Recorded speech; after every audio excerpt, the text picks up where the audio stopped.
جدولا زیر جدلا خانی شقر کمرا نبازی که سیل خبرا.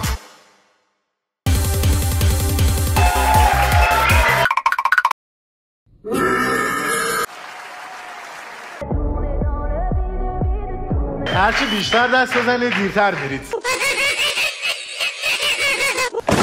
تندیس بهترین ادیتور اهدا می شود به بابا اتی. تو مالی گی خواری و نتی پدر تایید تنهای بی سنگ سبون. تندیس بهترین محتوای بررسی اهدا می شود به خوش صدای یوتیوب اهورا نیازی.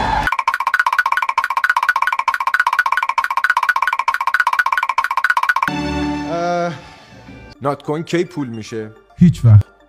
چرا؟ تو صفحه اصلیش که میری میگه که این یه نوع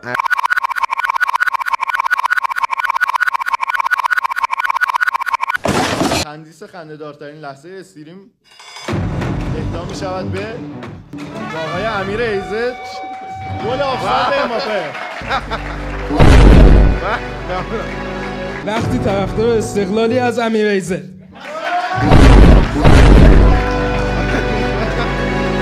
بریم اعلام بکنیم دیگه. تندیس نوظهورترین استریمر تویچ تعلق میگیره به ایتس د سولی.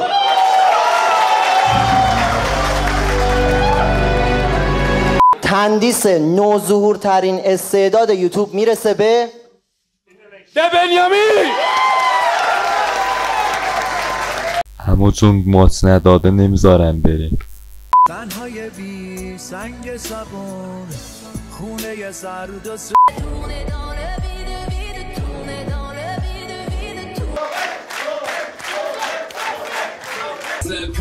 پول گنگ. آقا بذار من